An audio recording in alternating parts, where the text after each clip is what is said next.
ਇਹ ਬਟੂਆ ਜਨਾਬ ਇਸ ਟਾਈਮ ਇਹ ਮੇਰੇ ਹੱਥ ਦੇ ਵਿੱਚ ਮੌਜੂਦ ਆ। ਤੁਸੀਂ ਇਹ ਬਟੂਆ ਵੇਖ ਰਹੇ ਹੋ। ਬਿਲ ਆਖਰ ਜਨਾਬ ਬਟੂਆ ਸਾਨੂੰ ਮਿਲ ਗਿਆ ਤੇ ਕਿਸੇ ਇਮਾਨਦਾਰ ਬੰਦੇ ਦੇ ਹੱਥ ਲੱਗਿਆ।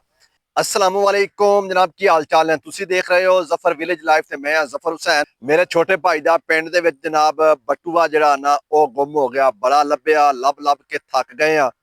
बिल आखिर जनाब बटूआ सानू मिल गया ते किसी ईमानदार बंदे दे हथ लग्या। जिस टाइम जनाब असी बटूआ खोलिया, खोल के विच वेख्या ते ओहदे विचों 3000 रुपया जिहड़ा ना ओ विचों गायब सी। ਤੇ ਜਨਾਬ ਇਹ ਬਟੂਆ ਭਾਈ ਆਇਆ ਸੀ ਪਿੰਡ ਦੇ ਵਿੱਚ ਕਿਸੇ ਕੋਲੋਂ ਪੈਸੇ ਉਧਾਰੇ ਲੈਣ ਵਾਸਤੇ। ਉਹ ਪੈਸੇ ਉਧਾਰੇ ਲੈ ਕੇ ਤੇ ਜਾ ਰਿਹਾ ਸੀਗਾ ਤੇ ਜਿਸ ਟਾਈਮ ਉਹ ਰਸਤੇ ਦੇ ਵਿੱਚ ਸੀ ਉਹਦਾ ਬਟੂਆ ਰਸਤੇ ਦੇ ਵਿੱਚ ਕਿਸੇ ਪਾਸੇ ਗੁੰਮ ਹੋ ਗਿਆ। ਬੜਾ ਲੱਭਿਆ, ਬੜੀ ਕੋਸ਼ਿਸ਼ ਕੀਤੀ ਬਟੂਆ ਲੱਭਣ ਦੀ, ਮਗਰ ਬਟੂਆ ਜਿਹੜਾ ਨਾ ਉਹ 3-4 ਚੱਕਰ ਲਾਉਣ ਦੇ ਬਾਵਜੂਦ ਵੀ ਬਟੂਆ ਨਾ ਮਿਲਿਆ। ਇਹ ਬਟੂਆ ਜਨਾਬ ਇਸ ਟਾਈਮ ਇਹ ਮੇਰੇ ਹੱਥ ਦੇ ਵਿੱਚ ਮੌਜੂਦ ਆ। ਤੁਸੀਂ ਇਹ ਬਟੂਆ ਵੇਖ ਰਹੇ ਹੋ। ਇਹਦੇ ਅੰਦਰ ਕਾਗਜ਼, शनाख्ती कार्ड आ और ये अंदर कुछ पैसे भी है इस टाइम मौजूद। ये अंदर जनाब जी 3000 रुपया गायब आ ते 3 नोट सी 1000 रुपये दे जेड़े किसी ने के ओ विचों कढ लए आ ते बाकी ये इस टाइम जनाब 60 रुपये मौजूद आ, शनाख्ती कार्ड मौजूद आ। इस तो इलावा जनाब होर कुछ है ने अपने की कहंदे इनू कार्ड वगैरह ने, कोई होर कागज ने वो मौजूद ने। ਤੇ ਜਨਾਬ ਬਟੂਆ ਵੇਖ ਕੇ ਤੇ ਬੜੀ ਖੁਸ਼ੀ ਹੋਈ ਸੀ ਕਿ ਜਨਾਬ ਸਾਡਾ ਬਟੂਆ ਮਿਲ ਗਿਆ, ਸਾਡੇ ਪੈਸੇ ਮਿਲ ਗਏ। ਮਗਰ ਇਹਦੇ ਅੰਦਰ 3000 ਤੇ 60 ਰੁਪਏ ਸੀ। ਇਸ ਟਾਈਮ ਇਹਦੇ ਵਿੱਚ ਜਨਾਬ 60 ਰੁਪਏ ਮੌਜੂਦ ਨੇ ਤੇ ਬਾਕੀ ਕੱਢ ਲਏ ਨੇ। ਤੇ ਇਹ ਕਾਰ ਵਾਲਾ ਬੰਦਾ ਸੀ ਜਿਸ ਬੰਦੇ ਨੇ ਇਹ ਬਟੂਆ ਵਾਪਸ ਕੀਤਾ ਆ, ਚੱਕ ਦੇ ਕਿਸੇ ਮੁੰਡਿਆਂ ਨੂੰ ਦੇ ਕੇ ਗਿਆ। ਕਾਰ ਦੇ ਉੱਤੇ ਉਹ ਬੰਦਾ ਸੀ। ਉਸ ਬੰਦੇ ਨੇ ਜਨਾਬ ਇਹਦੇ ਵਿੱਚੋਂ 3000 ਰੁਪਇਆ ਗਾਇਬ ਕੀਤਾ ਆ।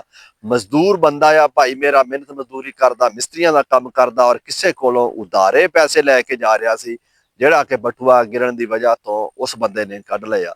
ਤੁਸੀਂ ਇਸ ਦੇ ਬਾਰੇ ਕੀ ਕਹਿੰਦੇ ਹੋ, ਕੀ ਰਾਏ ਰੱਖਦੇ ਹੋ ਕਿ ਕਿਸੇ ਬੰਦੇ ਦੀ ਮਿਹਨਤ ਦੀ ਜਾਂ ਬਲਕਿ ਮਿਹਨਤ ਤੋਂ ਵੀ ਹਟ ਕੇ ਕਿਸੇ ਕੋਲੋਂ ਉਧਾਰੇ ਲਏ ਹੋਏ, ਮਜਬੂਰੀ ਦੇ ਦੌਰਾਨ ਉਧਾਰੇ ਪੈਸੇ ਲਏ ਹੋਏ ਡਿੱਗ ਜਾਣੇ ਔਰ ਉਸ ਤੋਂ ਬਾਅਦ ਬਟੂਏ ਦਾ ਵਾਪਸ ਮਿਲ ਜਾਣਾ ਤਾਂ ਚੰਗੀ ਗੱਲ ਆ, ਮਗਰ ਵਿੱਚੋਂ ਪੈਸੇ ਜਿਹੜੇ ਆ ਉਹ ਕੱਢ ਲੈਣੇ, ਇਸ ਦੇ ਬਾਰੇ ਤੁਸੀਂ ਕੀ ਰਾਏ ਰੱਖਦੇ ਹੋ? ਤਕਰੀਬਨ 6 ਮਹੀਨੇ ਪਹਿਲੇ ਮੇਰੇ ਮੋਬਾਈਲ ਅਕਾਊਂਟ ਦੇ ਵਿੱਚ ਇੱਕ ਬੰਦੇ ਨੇ 9400 ਰੁਪਇਆ ਭੇਜ ਦਿੱਤਾ। 3 ਦਿਨ ਤੋਂ ਬਾਅਦ ਉਸ ਬੰਦੇ ਨੇ ਮੈਨੂੰ ਕਾਲ ਕੀਤੀ ਤੇ 2 ਟ੍ਰਾਂਜੈਕਸ਼ਨਾਂ, ਇੱਕ ਟ੍ਰਾਂਜੈਕਸ਼ਨ ਵੀ ਨਹੀਂ, ਬੰਦਾ ਗਲਤੀ ਕਰਦਾ ਇੱਕ ਟ੍ਰਾਂਜੈਕਸ਼ਨ ਆ ਜਾਂਦੀ ਆ, 2 ਟ੍ਰਾਂਜੈਕਸ਼ਨਾਂ ਦੇ ਵਿੱਚ ਲਹਿਦਾ ਮੈਨੂੰ 9400 ਰੁਪਇਆ ਭੇਜਿਆ ਗਿਆ।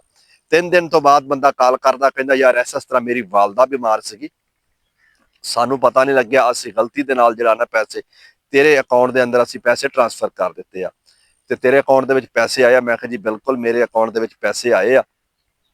ਤੇ ਉਸ ਬੰਦੇ ਨੇ ਜਨਾਬ ਆਪਣਾ ਸ਼ਨਾਖਤੀ ਕਾਰਡ ਮੈਨੂੰ ਸੈਂਡ ਕੀਤਾ। ਉਸ ਤੋਂ ਬਾਅਦ ਸ਼ਨਾਖਤੀ ਕਾਰਡ ਤੋਂ ਇਲਾਵਾ ਪਾਸਪੋਰਟ ਸਾਈਜ਼ ਸੈਂਡ ਕੀਤਾ ਉਹਨੇ ਮੈਨੂੰ। ਉਹਨੇ ਕਿਹਾ ਜੀ ਮੇਰੇ ਪੈਸੇ ਵਾਪਸ ਕਰ ਦਿਓ। ਮੈਂ ਕਿਹਾ ਠੀਕ ਆ। ਉਸ ਬੰਦੇ ਨੇ ਆਪਣਾ ਅਕਾਊਂਟ ਦਿੱਤਾ ਔਰ ਉਹਨੇ ਇਹ ਵੀ ਮੈਨੂੰ ਕਿਹਾ ਕਿ 1500 ਰੁਪਇਆ ਜਿਹੜਾ ਹੈ ਤੂੰ ਆਪਣੇ ਕੋਲ ਰੱਖ ਲਾ ਤੇ ਬਕਾਇਆ ਪੈਸੇ ਮੈਨੂੰ ਵਾਪਸ ਕਰ ਦੇ। ਮਗਰ ਮੈਂ 1 ਰੁਪਇਆ ਵੀ ਨਹੀਂ ਰੱਖਿਆ, ਪੂਰਾ ਦਾ ਪੂਰਾ 9400 ਰੁਪਇਆ ਸਿੰਗਲ ਟ੍ਰਾਂਜੈਕਸ਼ਨ ਦੇ ਵਿੱਚ ਮੈਂ ਉਸ ਬੰਦੇ ਨੂੰ ਵਾਪਸ ਭੇਜ ਦਿੱਤਾ।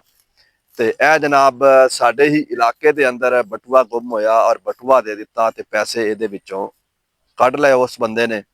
ਤੇ ਉਹ ਵੀ ਬੰਦਾ ਪੈਸੇ ਜਿਹੜੇ ਆ ਉਹ ਬਿਲਕੁਲ ਉਧਾਰੇ ਲੈ ਕੇ ਜਾ ਰਿਹਾ ਸੀ, ਉਹਦੇ ਆਪਣੇ ਪੈਸੇ ਨਹੀਂ ਸੀ ਹੈਗੇ।